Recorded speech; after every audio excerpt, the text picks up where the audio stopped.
Lo que vamos a hacer ahorita es como reunir algo de los temas que se trataron en toda la semana y empezar a mostrar cómo se utilizan para desarrollar una carta astral. Hemos tomado como ejemplo la carta de Agatha Christie, que es una carta que pues empezamos a trabajar. Ariadna la ha trabajado, la utiliza para sus clases y pues como para ver y poder integrar todo lo que hemos visto. Entonces, lo primero es qué pasos vamos a seguir en la lectura de una carta natal o de una carta astral. Entonces, vamos a ver el tipo de carta, si la carta es diurna o es nocturna. Tenemos un patrón de la carta, el patrón de la carta natal.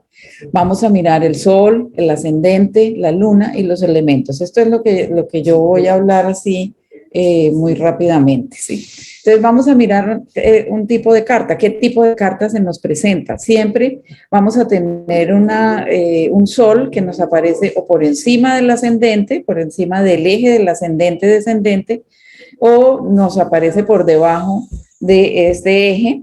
Y si nos aparece por encima, este sol lo vamos a llamar la carta diurna, y si nos aparece por debajo, la vamos a llamar la carta nocturna. Por ejemplo, en la carta de Agatha Christie, tenemos que el sol está por debajo, aunque está casi llegando al ascendente, de todas maneras está en la parte nocturna. Esta información nos ayuda a aproximarnos ya a saber cómo es la persona, cómo es una persona cuando nace con una carta nocturna, qué es lo que la mueve, qué la motiva, cuáles son sus intereses principales, y pues de ahí partimos a mirar en dónde está el sol, en qué casa, etc. Después pasamos a ver los patrones de las cartas, y tenemos varios patrones de acuerdo a la composición y a la ubicación en la que se hayan encontrado los planetas en el momento del nacimiento. Bueno, voy a hacer una aclaración. Antes de empezar a leer la carta, hemos debido comprobar la hora del nacimiento. Hemos debido primero comprobar que la hora del nacimiento pues esté verificada o esté lo más acertada posible.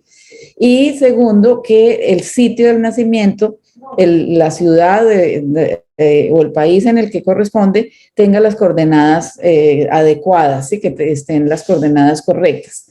Y con eso, pues al levantar la carta nos da unas posiciones de acuerdo a la ubicación de los planetas, y nos da una estructura, unos patrones de la carta, que son el balancín, el cuenco, el embudo, y cada una de estas formas, como por ejemplo la esparcida, el abanico, la locomotora, pues nos van a dar también una aproximación para poder interpretar a la persona o saber con qué tipo de persona estamos hablando, ¿sí? Entonces, por ejemplo, si tenemos una carta en la que la estructura, el patrón es el balancín, pues vamos a mirar que tiene unos planetas a un lado y otros planetas al lado opuesto, como haciendo un equilibrio, y eso nos da la información de que esta persona evalúa siempre las opciones, que puede estar entre lo bueno, lo malo, lo blanco, lo negro, que puede tener en cierta forma alguna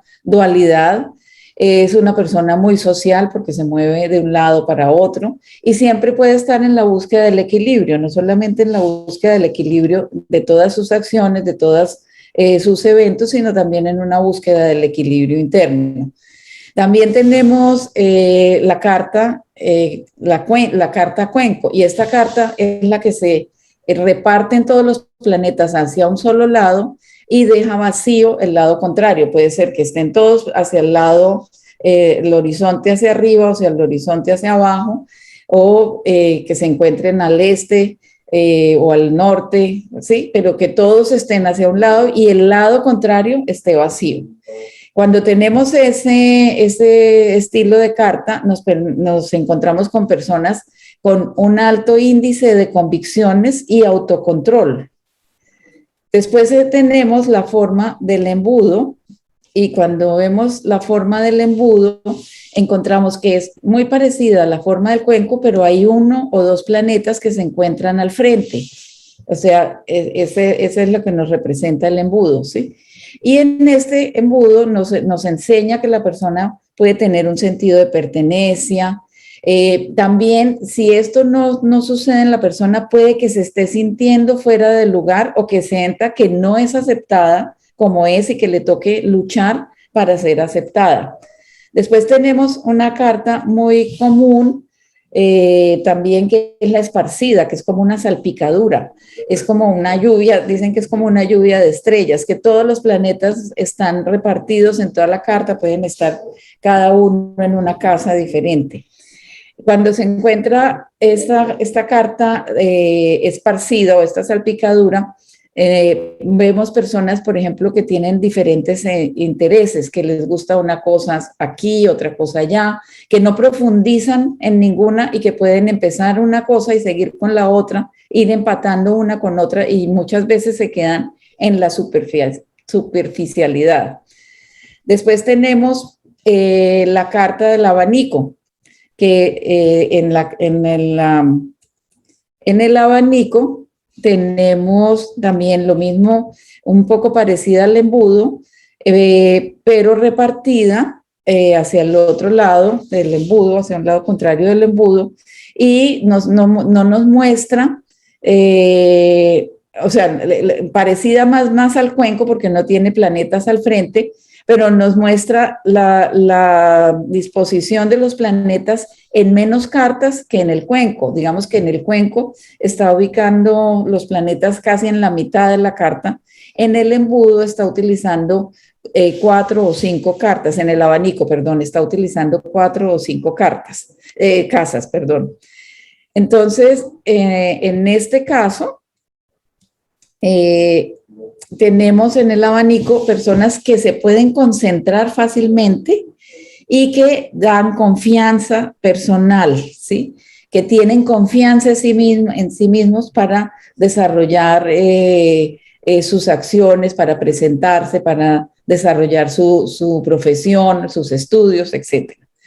Después tenemos la locomotora, y la locomotora es todos los planetas seguidos con conjunciones y dejando un espacio mínimo como de 3 hasta 4 casas libres.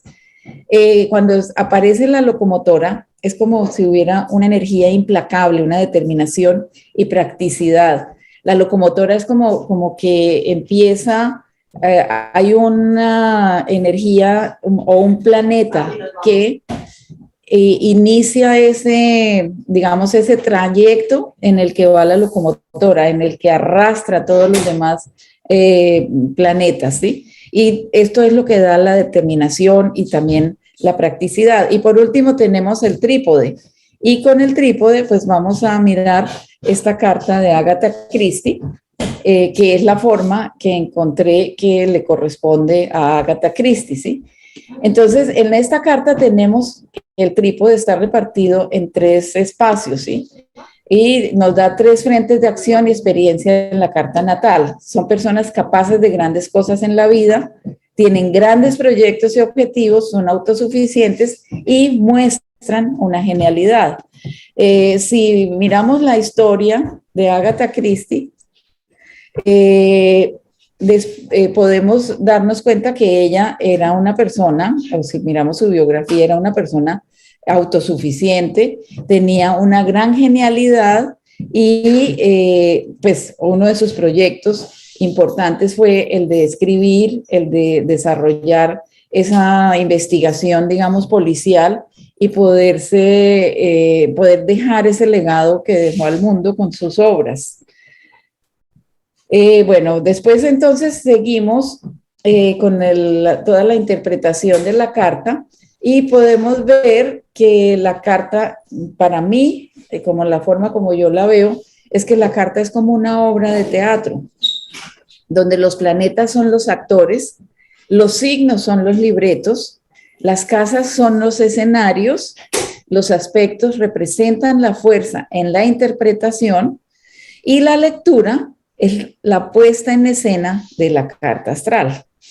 Entonces, si vamos a mirar los planetas, entonces los planetas los tenemos que definir primero por el signo. Y es lo que nos define el nacimiento, o sea, es lo que nos hace poder decir es que yo soy Cáncer, es que yo soy Leo, es que yo soy Virgo, etcétera, ¿sí? Por signo, el sol habla de una energía en acción. Entonces, si vemos el sol en Aries, podemos hablar de una energía de iniciación, una energía vital que es propia de las personas que tienen el sol en ese signo. Si vemos una energía, un sol en Tauro, podemos hablar de una energía de concentración, una energía un poco centrada y a veces fija, una energía que difícilmente se mueve para un lado o para el otro, se mueve, sí se mueve, pero está concentrado muchas veces en sí mismo y en su análisis y en su razón. Si vemos una estructura del Sol en Géminis, estamos hablando de personas flexibles, de personas que se mueven fácilmente, que fluyen, sobre todo que pueden fluir con la palabra. Si estamos hablando del Sol en Cáncer, estamos hablando de una estructura emocional, una estructura de concentración, de acaparamiento, de protección, de autoprotección y de protección a los demás. Si hablamos de la energía del Sol en Leo, estamos hablando de una energía de poder, una energía de liderazgo, una energía de control. Y si hablamos de la energía del Sol en Virgo, estamos hablando de una energía de concentración y de investigación. El Sol en Géminis está regido por Mercurio y Virgo también está regido por Mercurio. Son el mismo planeta rigiendo los dos signos, pero cada uno se comporta de una forma diferente de acuerdo. Mercurio se comporta diferente en Géminis y Mercurio se comporta diferente en Virgo. Entonces, un sol en Virgo es un sol que invita a la investigación, que invita a la ciencia, que invita a la lectura, ¿sí? Un sol en Libra es una energía que invita a buscar el equilibrio, a encontrar la armonía, a encontrar la belleza, a encontrar la estética. Un sol en Escorpión es un sol también que invita a la búsqueda de la verdad, por ejemplo, a la búsqueda dentro de la oscuridad, dentro de lo oscuro puede llegar también la transformación. Un sol en Sagitario es un sol que invita al poder, a buscar el poder, a desarrollar el poder, pero también a equilibrar esas dos fuerzas que representa el Sagitario, la fuerza intuitiva y la fuerza racional. Ese Sagitario nos está invitando también a equilibrar nuestros dos hemisferios cerebrales, es la fuerza, la energía que nos invita a hacer, a unirnos y a acabar con la dualidad. Un sol en Capricornio nos está invitando a que utilicemos esa energía en la acción, en el riesgo, en movernos también, pero con precaución y sabiendo hacia dónde nos movemos. Y un sol en Acuario nos está invitando a que utilicemos la energía acuariana en esa transformación, en ese romper esquemas, en salir de los límites y en encontrarnos dentro de todas las posibilidades. Y un sol en Piscis nos está dando la energía del servicio, nos está dando la energía, nos está invitando a que utilicemos también esa energía en encontrarnos a nosotros mismos a través de encontrar a los demás. También podemos definir el sol en las casas, y en las casas es donde actúa esa energía. En las casas el sol habla de espacios para manifestar esa energía que el sol nos habló por signo, la podemos también manifestar o la vamos a manifestar de acuerdo a las casas donde se encuentre. Cada casa le da a cada planeta un espacio para poderse mostrar.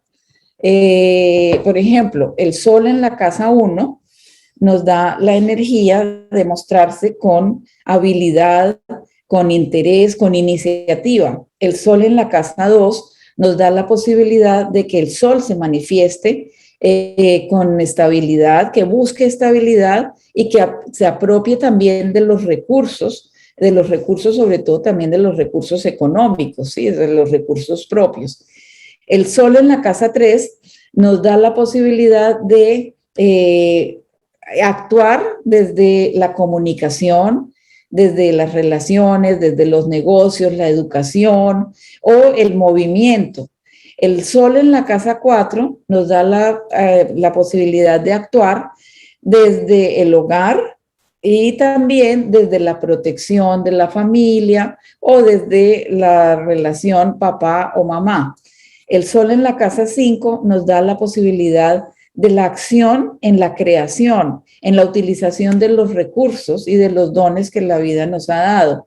El sol en la casa 6 nos da la posibilidad de actuar desde nuestro lugar de trabajo, con nuestros subalternos o con las personas que dependen de nosotros, de enfocarnos, por ejemplo, en las mascotas o también de enfocarnos en los temas de salud. Y ahí tenemos que ver, bueno, siempre en todos los sitios donde se encuentre el sol, pues vamos a tener que ver también la relación con el signo. El sol en la casa 7 nos da la posibilidad de actuar en los acuerdos, en los convenios, de mirar cómo cumplimos nuestros acuerdos, cómo nos cumplimos a nosotros mismos en esos acuerdos y cuáles son los convenios o los proyectos o los programas que tenemos con los demás y si nos los respetan o los respetamos nosotros a los demás. Un sol en la casa 8 actúa como un medio de transformación, como un medio de evolución. Un sol en la casa 9 actúa como proyección, como maestría, como el espacio para poder llegar a trascender, a encontrar una trascendencia de conciencia y evolución. Un sol en la casa 10 nos ayuda a proyectarnos profesionalmente, pero también nos ayuda a relacionarnos con nuestro ser interior, por ejemplo, nuestro ser de madre o nuestro ser de hija, y también, o a proyectarnos en muchos casos también con la relación de padres, ¿sí? O con la parte yin o parte yang de nuestra existencia. Un sol en la casa 11 nos ayuda a actuar en diferentes escenarios de sociabilidad, en grupos, en participación en grupos o con consejos estudiantiles, políticos, religiosos, etcétera. Y un sol en la casa 11 nos hace actuar desde nuestro inconsciente, pero también nos puede poner a actuar desde el inconsciente colectivo o en espacios cerrados, en espacios como hospitales, cárceles, claustros, etcétera, ¿sí? Esto es en cuanto al sol. Y después vamos a pasar a ver el ascendente. El ascendente es el signo que sale en el horizonte en el momento en el que estamos naciendo. Y el ascendente también se define de acuerdo a los signos en los que se esté ubicando en el momento del nacimiento, de acuerdo al signo que esté saliendo, ¿sí? El ascendente define la personalidad y también define el aspecto físico. Para mí, la personalidad y el aspecto físico van unidos. Si yo tengo una personalidad X, yo me comporto como esa personalidad X. Si yo soy una persona activa, sociable, no soy tímida, pues mi aspecto físico da esa misma representación de una persona que entra y es notada. Pero si yo soy una persona apagada, con los hombros recogidos, la cabeza baja, soy tímida, cuando yo me presento, mi aspecto físico me da la misma sensación de pasar inadvertida, ¿sí? O querer pasar inadvertida, porque el ascendente nos da esa posibilidad.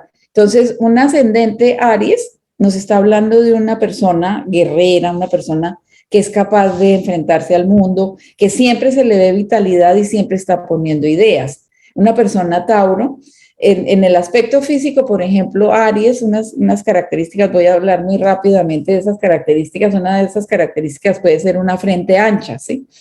O un cuerpo musculoso, o buscar fortalecer ese cuerpo y sacar músculo, hacer ejercicio para poderlo fortificar. Una persona Tauro, por lo general, tiene predominancia en su cuello. Generalmente la cara, la forma de la cara, va acorde con la forma del cuello y tienen un cuello grueso y, por ejemplo, es importante para esa persona las vértebras cervicales, la garganta, todas las estructuras que van en el cuello. Una persona Géminis, con ascendente Géminis, puede ser una persona delgada, una persona que se mueve fácilmente, que es flexible, pero además interesada en la comunicación. Puede ser que le interese, como decía, aquí en Géminis está Mercurio, y este Mercurio se interesa en una comunicación a veces no tan profunda y superficial. Pueden ser, por ejemplo, los periodistas o las personas que les encanta saber de una cosa o de otra. En este momento me acuerdo de una anécdota y la voy a contar porque es característico. Mi hijo es ascendente Géminis y en una ocasión tenía como unos 13 años, estaba con mi hija hablando en otra habitación y de golpe bajamos el tono de voz y él desde la otra habitación grita, hablen más duro que no las escucho ya. No estábamos hablando con él, pero él estaba interesado en esa comunicación, porque eso es Géminis. Géminis oye y también habla y le gusta saber de todo lo que hay en su entorno. Cáncer, un ascendente Cáncer, es una persona que se interesa por proteger el medio en el que está o las personas que están en su medio. Es una persona con unas características, por ejemplo, en su cara que puede tener la cara de luna, una cara redonda, o puede tener los senos prominentes, porque son las características del signo de Cáncer. Una persona Leo es una persona que, con ascendente Leo, es una persona que generalmente es imponente y puede ser dominante y puede querer dominar a su entorno. Y en sus características físicas puede tener siempre una relación muy importante con su cabello. Puede que tenga un cabello muy abundante o puede que en el caso en el que sea de poco cabello, de todas maneras se preocupa y lo hace notar, no, hace notar su cabeza, hace notar la falta de cabello. Puede que tenga menos cabello en la cabeza, pero tenga mucho pelo en el pecho, en los brazos o en las piernas, ¿sí? Para Leo, por ejemplo, es importante la columna vertebral y el sistema circulatorio y el corazón. Para Virgo, en el ascendente Virgo, vemos a las personas, por ejemplo, con una estructura, una cara delgada, una cara un poco virginal. En Virgo encontramos a las personas que su apariencia son como lo llaman, por ejemplo, en Colombia, los nerds, que son los que son estudiosos, investigativos, les encanta la ciencia, viven leyendo, ¿sí? Y para Libra encontramos aquí siempre la búsqueda del equilibrio. Entonces, en las personas con ascendente Libra, en la mayoría, yo he estado haciendo un análisis muy importante sobre porque yo soy ascendente Libra, y siempre ahí todas las personas tenemos un lado de la cara o un lado del cuerpo diferente del otro lado, del otro, ¿sí? En las personas Libra es más notoria esa diferencia, por ejemplo, entre una ceja y la otra ceja, entre una mano y la otra mano. Yo, por ejemplo, tengo en una mano el dedo del corazón es más corto que en la otra. Mi ceja del lado derecha es más redonda y la del lado izquierdo es más redonda y la del lado derecho es mucho más caída. Y en las fotos que he buscado de personas con ascendentes Libra, siempre es muy notoria esa diferencia.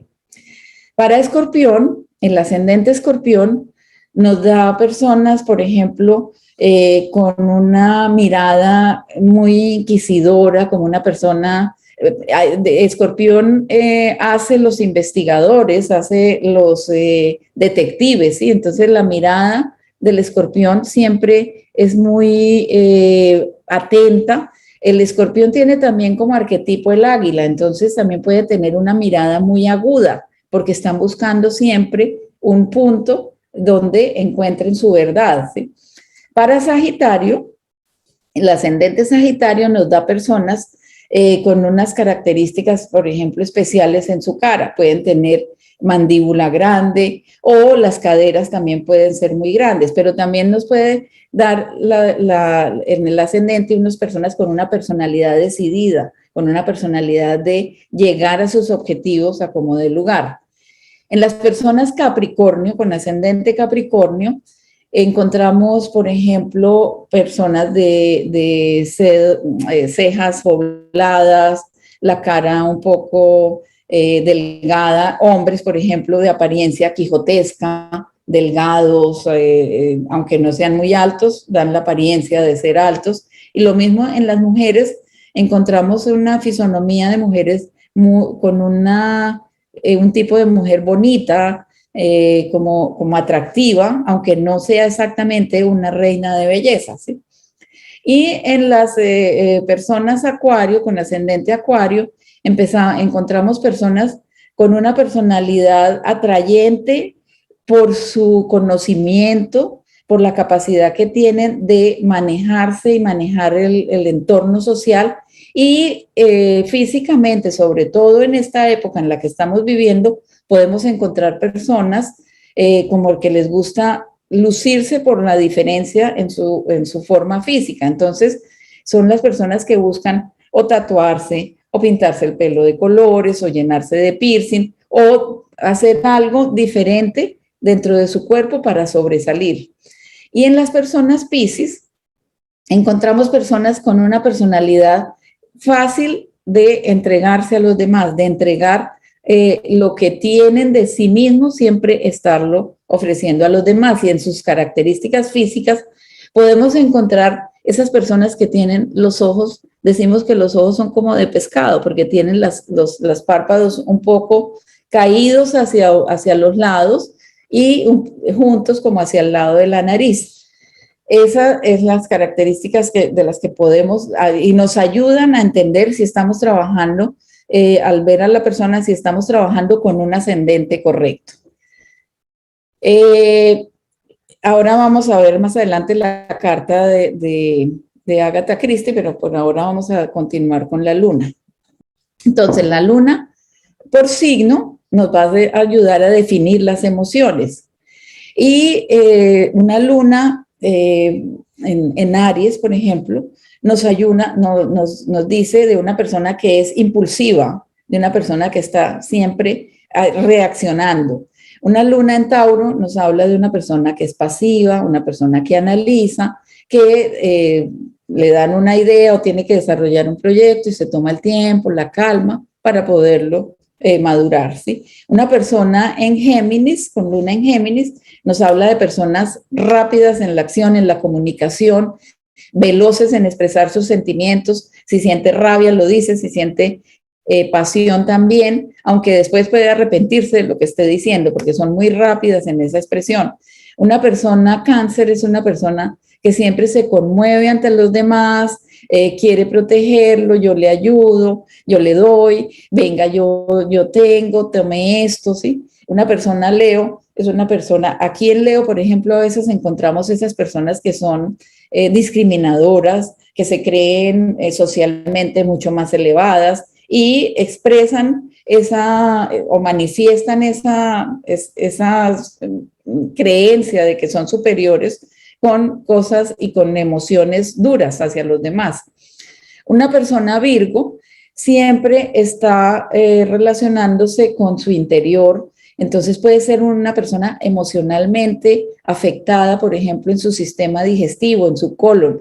El colon es emocional, entonces el colon de las personas Virgo se puede afectar fácilmente. Una persona Libra siempre está expresándose a través de la naturaleza, de las emociones, de la belleza. Entonces puede ser la persona que manifiesta sus afectos con lindos detalles, con un precioso ramo de flores, con lo que más le gusta a la persona, porque se preocupa por lo que la otra persona quiere. Una persona Escorpión es una persona impulsiva también, puede ser muy directa y puede ser también autodestructiva. O sea, se destruye de golpe en un momento, explota y destruye la armonía que puede haber en el entorno, pero en esa explosión se está destruyendo a sí mismo, porque después de eso queda muy mal, ¿sí? Una persona Sagitario demuestra sus emociones siempre con poder y con convicción. Sagitario, el regente de Sagitario es Júpiter, y Júpiter es el poderoso Zeus, el poderoso dios de los dioses. Entonces, siempre va a demostrar sus emociones con autoridad, ¿sí? Una persona Capricornio puede expresar sus emociones con una búsqueda de seguridad. También puede expresarlas con celos, necesito que me quieran, necesito que esté aquí, necesito piso para poderme mover y para poder sentir. Y una persona con la luna en Acuario expresa sus emociones a veces digamos, como que no me importa, yo voy por el mundo, voy haciendo lo que sea, si no le gusta lo que yo hago, pues no importa, de todas maneras lo voy a hacer, ¿sí? Y una persona Piscis es siempre compadeciéndose de los demás, siempre el sentimiento es hacia los demás más grande que hacia sí misma. Entonces siempre se compadece por lo que los demás están viviendo, por lo que los demás están sufriendo, y siempre va a tratar de ayudarlos. Y las personas, la luna por casas, se define en cómo se viven esos sentimientos, cómo los viven esos sentimientos. Entonces una persona con la luna en la casa 1 va a vivir esa luna como una forma de mostrarse ante el mundo como una persona con las características emocionales que le esté determinando también su signo, ¿sí? Una persona con la luna en la casa 2 está determinando la estructura con la que quiere encontrarse y para poderse sentir estable.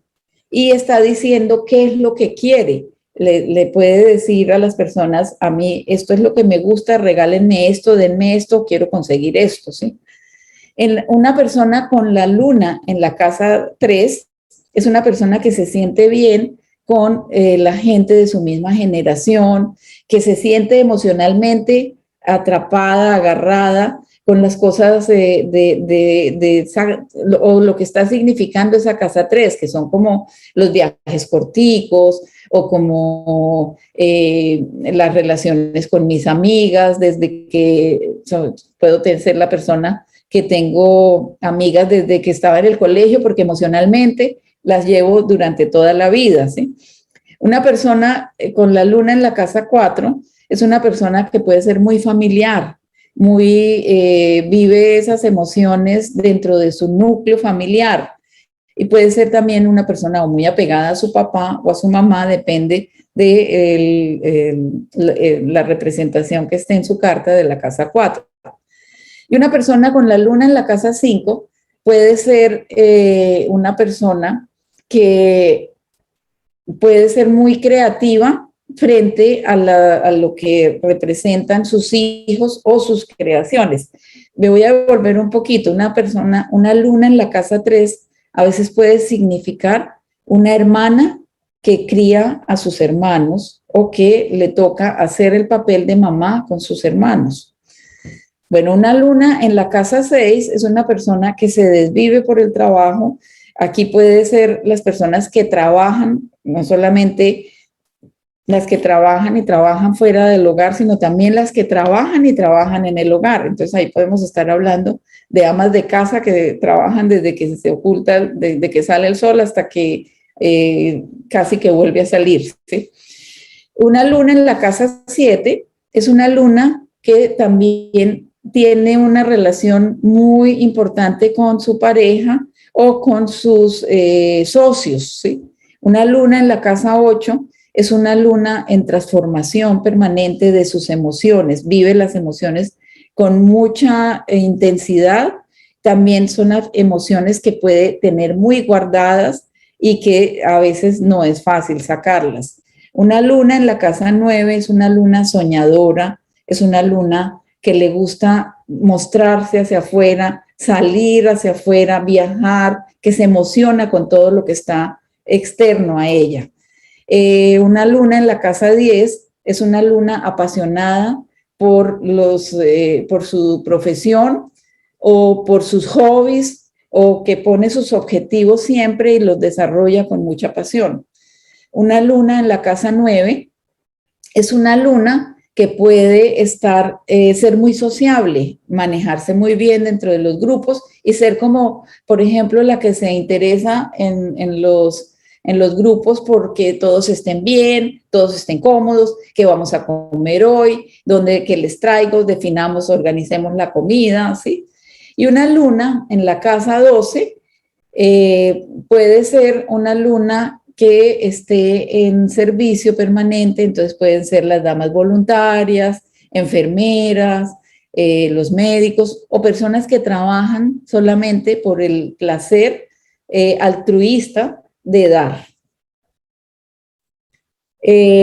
Los elementos nos están indicando también una forma de, digamos, de desarrollar esa personalidad y esa personalidad que nos está, nos está dando la carta. El elemento fuego, por ejemplo, nos está indicando la cantidad de acción y vitalidad que puede estar manejando la persona. El elemento tierra nos está manejando, nos está dando la información de la estructura de la persona, la estructura física, y tanto la estructura física como la estructura emocional. El elemento aire nos está hablando de su capacidad de conectarse con el mundo, de conectarse con la comunicación, consigo misma, con sus pensamientos y con la palabra y todas las formas de comunicación posible. Y el elemento agua nos puede estar hablando de la capacidad de sentir y de expresar esas emociones, o sea, de sentir, hacer sentir o de recibir también. Entonces, vamos a ver así rápidamente la carta de Agatha Christie. Agatha Christie es inglesa, pues fue inglesa, nació el 15 de septiembre de 1980 y murió el 12 de enero de 1976. Ella fue una escritora, dramaturga, especiada en el género policial, por cuyo trabajo y reconocimiento siempre ha tenido grandes reconocimientos a nivel internacional. Ha publicado 66 novelas policíacas y, bueno, está en el libro Guinness de los récords, ¿sí? Entonces, ella tiene una ascendente Virgo. Su sol está en la casa, en la cúspide de la casa 2 y en oposición a la cúspide de la casa 8, la casa del oculto, y digamos que sus objetivos con sus libros eran la búsqueda, eran detectivescas. La casa 8, regida por Escorpión, pues es lo que nos indica toda esa actividad detectivesca, ¿sí? Pero además tiene una relación, una cuadratura con Marte, que para mí es lo que me está indicando digamos, su gusto por trabajar todos esos temas policíacos, era detectivesca y policíaca, ¿sí? Sus novelas eran tan importantes, pero porque siempre tenían un halo de misterio muy grande que solamente hasta el final se lograba aclarar. Su luna estaba en la casa 2 y esa luna, como el trípode siempre nos está indicando la forma, el patrón de la carta, que es el trípode, nos está indicando que puede haber trígonos. Aquí vemos claramente ese trígono que hay entre la luna, Plutón, Neptuno y Júpiter. Entonces, ese trígono desde la casa 2 es como también lo que le da a ella la estabilidad económica, y pues primero se casa y logra una estabilidad por esa sociedad conyugal, pero después por sus escritos, ¿sí? Y lo hace también, pues ella también es famosa después de haberse muerto, y yo me imagino que esas regalías por sus libros siguen llegando a su familia, ¿sí? Después, ese trígono con Plutón, que Plutón es el regente natural de la casa 8, el regente natural de Escorpio, pues es lo que la lleva a escribir y a tener éxito en su profesión como escritora, como dramaturga, ¿sí? El Neptuno para mí en este caso es el que la lleva a poderse imaginar, a imaginar todos los sucesos que ella empieza a desarrollar.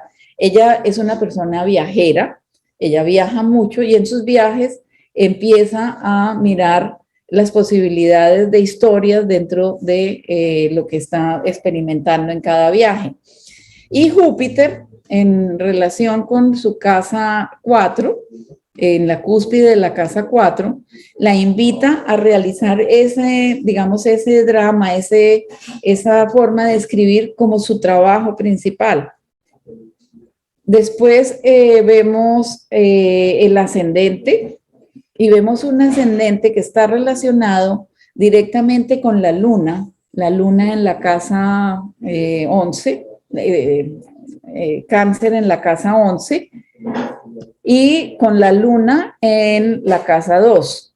Esta relación de la luna con la cúspide de la casa 11 es la que hace que, o sea, yo les decía, la luna en la casa 11 es la que se preocupa porque tengan, porque coman, porque se alimenten. Ella se preocupaba de que se alimentaran de sus historias, de que el mundo entero se alimentara de sus dramas y de su literatura. Esa es para mí la interpretación de esa luna en la casa 11. Es una forma de dar, de alimentar la literatura, la lectura. La escritura es un alimento para el espíritu. Y al mismo tiempo, pues vemos la relación nuevamente entre la luna y ese Júpiter. Después vemos que tiene un dedo de Dios relacionado con su medio cielo. Ese medio cielo como la punta de ese yod, de ese dedo de Dios, ¿sí? Ese medio cielo actuando y ayudando a desarrollar formas diferentes de escritura y de una escritura, ahí lo vemos como la escritura policial con ese Marte, guerrera, investigativa, pero además también una forma de hacer las cosas diferentes o de escribir de una forma diferente, que es lo que nos está indicando ese Urano, ¿sí?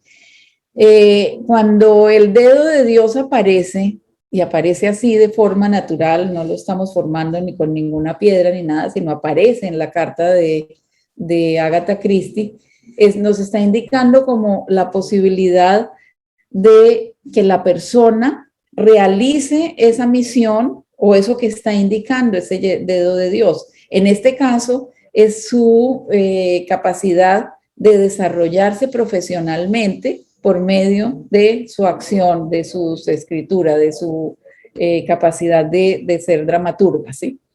Y por último, si vemos el elemento aire de ella, en el elemento aire tiene 6 planetas. Tiene a Neptuno, tiene a Plutón, tiene a la Luna, tiene a Mercurio y tiene a Urano y además tiene a Júpiter. 6 planetas que hacen que incremente ese elemento aire, esa posibilidad de comunicación al máximo. Bueno, lo que yo quiero compartirles es la integración de todo el tema de los aspectos.